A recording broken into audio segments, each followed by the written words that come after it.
అందరికీ నమస్కారం. మీరందరూ ఎలా ఉన్నారండి? మీరందరూ మంచి ఆరోగ్యంతో ఉండాలని మనస్ఫూర్తిగా కోరుకుంటూ, ఈరోజు మన వీడియో మణిపూరక చక్రం గురించి తెలుసుకుందామండి. ఈ చక్రం గురించి తెలుసుకోబోయే ముందుగా నా ఛానల్ని సబ్స్క్రైబ్ చేయకపోతే సబ్స్క్రైబ్ చేసుకోండి. వీడియో చివరి వరకు చూసిన తర్వాత మీకు ఉపయోగపడే అంశం ఏదన్నా ఉంది అనిపించినా లైక్ చేయండి. నా పేరు గీత. నేను ఈ కోర్సు 2007లో నేర్చుకున్నానండి. హీలింగ్ కోర్స్ అనేది. మణిపూరక చక్రం గురించి చెప్పుకుందాము.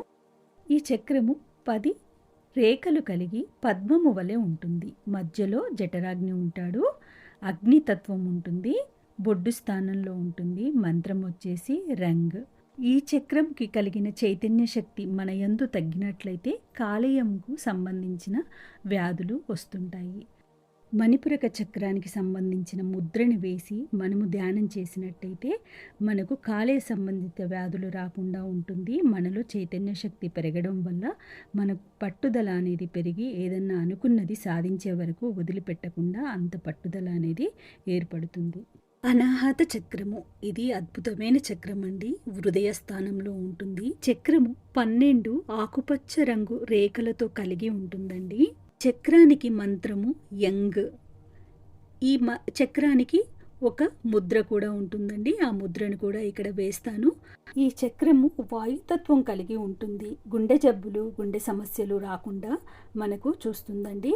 ఈ చక్రము మనయందు చైతన్యవంతంగా ఉండాలంటే ఈ మంత్రము జపిస్తూ చక్రము ఏ వర్ణంలో ఉందో అది భావన చేస్తూ ధ్యానం చేసినట్టయితే మనలో ప్రేమతత్వము కలుగుతుంది.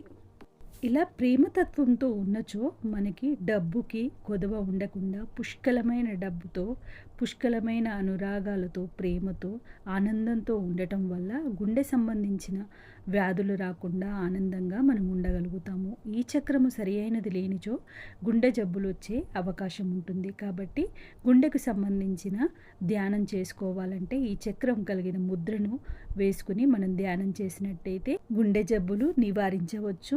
ఈ మధ్యకాలంలో చిన్న ఏజ్ వాళ్ళకి గుండె సంబంధిత వ్యాధులు వస్తున్నాయి. కాబట్టి మీకు వీలైన టైంలో ఉదయం కానీ సాయంత్రం కానీ మీకు ఎప్పుడు వీలుంటే అప్పుడు 15 నిమిషాలు మీ ఆరోగ్యం కోసం కేటాయించండి. అప్పుడు గుండె జబ్బులు దరిచేరకుండానే కాకుండా మంచి సమృద్ధితో, డబ్బుతో, ఆనందంతో, ప్రేమతో ఉంటాము. ఇది వాయుతత్వం కలిగి ఉంది కాబట్టి దీనికోసం మరింత సమాచారం మనకు అగ్ని, నీరు, గాలి ఇవన్నీ ప్రకృతి అన్నమాట. ప్రకృతిని మనం ఎంత బాగా చూసుకుంటే ప్రకృతి మనకంత బాగా అనుకూలిస్తుంది. ఎక్కడెళ్ళినా మీరు మాత్రం డస్ట్ అనేది కింద పడేయకుండా, కవర్లు పడేయకుండా ప్రకృతిని కాపాడండి. మన వచ్చే జనరేషన్కి, పిల్లలకి, భావితరాలకి మనము చక్కటి ప్రకృతిని అందించాలి. ఆ ప్రకృతి మనకు అనుకూలంగా ఉండాలి అంటే మనము ప్రకృతిని కాపాడుతూ ఉండాలి.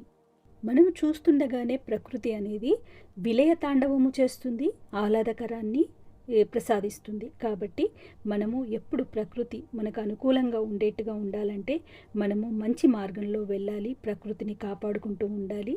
చిన్నప్పటి నుండే పిల్లలకి కూడా ఏ చాక్లెట్ తిన్నా, బిస్కెట్ తిన్నా, ఐస్ క్రీమ్ తిన్నా కవర్లని డస్ట్బిన్లో వేయాలి నాన్న, ఇది మంచిది కాదు అనేది మనం చిన్నప్పటి నుంచి నేర్పించాలండి. చిన్నప్పుడు నేర్చుకున్నవి పిల్లలకి ఎప్పటికీ గుర్తుండిపోతాయండి. తప్పుగా చెప్పుంటే క్షమించండి.